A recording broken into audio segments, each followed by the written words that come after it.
Invertir en ETFs, si ya estás en este curso, sabes que cada vez es una estrategia mucho más popular en Latinoamérica. La razón, pues ya lo sabes, diversificación, liquidez y bajos costos en una sola herramienta. Pero como todo en el mundo de las inversiones, no basta con saber qué comprar. Entender cómo funciona la fiscalidad de estos instrumentos puede marcar la diferencia entre una inversión eficiente y una llena de sorpresas desagradables. Así que vamos a explorar rápidamente cómo se graban los ETFs en distintos países de Latinoamérica y cómo una plataforma de Freedom24 o eToro, la que hayas elegido tú, dependiendo en el país que estés, puede ayudarte a navegar este terreno con mayor claridad y control. Primero, es importante entender qué hace que los ETFs sean fiscalmente eficientes.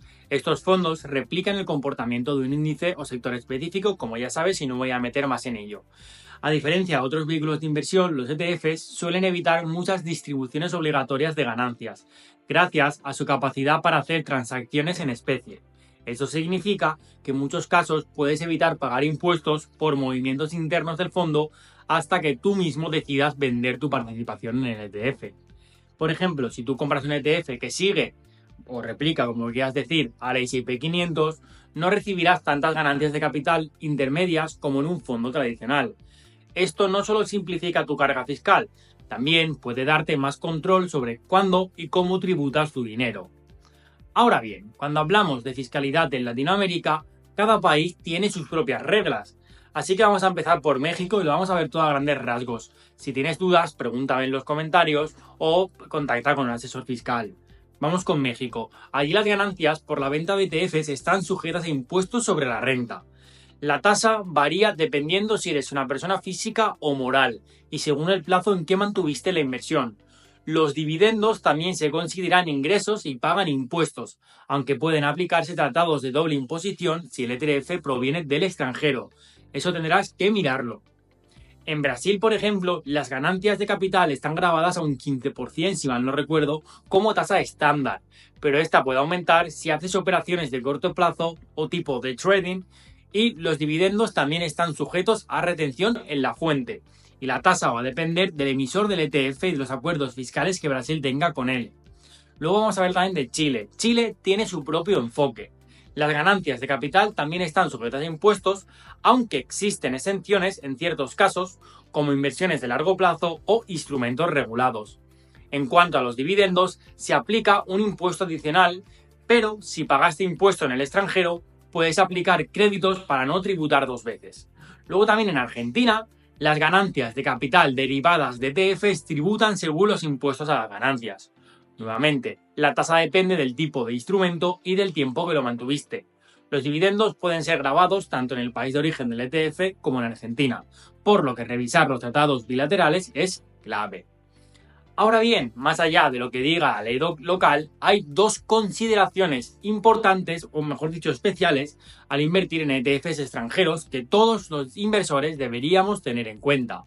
La primera es la retención en la fuente. Por ejemplo, si compras un ETF listado en Estados Unidos, debes saber que este país retiene el 30% sobre los dividendos distribuidos a extranjeros, salvo que exista un tratado fiscal que reduzca esa tasa. Así que eso lo tienes que mirar dependiendo tu país. Y luego, la segunda es la obligación de declarar activos en el extranjero. Algunos países exigen que informes estas inversiones, especialmente si superas ciertos umbrales. En México, por ejemplo, los residentes deben declarar en su declaración anual si sobrepasan determinados montos. No hacerlo puede tener consecuencias legales y fiscales importantes. Y aquí es donde entra en escena Freedom24 y también eToro. Estas plataformas no solo te dan acceso a miles y miles de ETFs alrededor del mundo, sino que también te ofrecen herramientas concretas para ayudarte con tus obligaciones fiscales, desde informes detallados que desglosan tus operaciones, dividendos y también ganancias de capital, hasta un equipo de soporte si tienes dudas relacionadas con tu fiscalidad. Todo esto está pensado para facilitarte la vida como inversor. Entonces, ¿cómo puedes optimizar tu carga fiscal al invertir en ETFs? Hay varias estrategias clave. Primero, piensa mucho en el largo plazo. En muchos países, mantener una inversión más tiempo puede implicar tasas más bajas o incluso exenciones.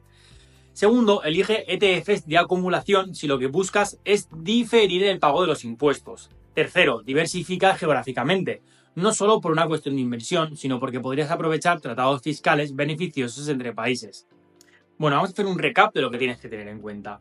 Lo primero es que si tú vendes un ETF, tienes que pagar por ganancia patrimonial si lo vendes más caro del precio al que lo compraste. Y eso, en todos los países se pagan impuestos. En cada uno se paga una cantidad y en otros otra.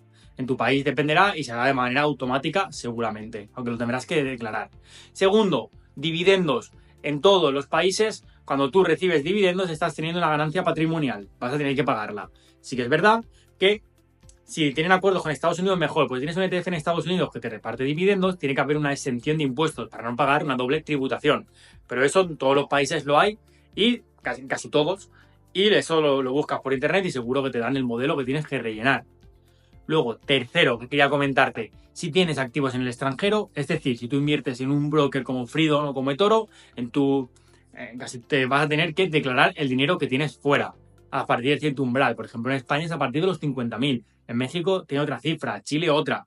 Hay otros países que directamente ni te lo exigen. Así que eso es lo que tienes que saber con los ETFs en Latinoamérica, la fiscalidad.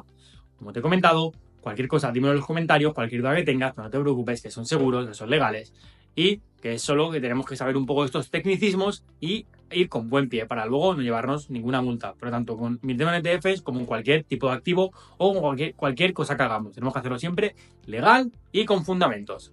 Nos vemos en la siguiente lección.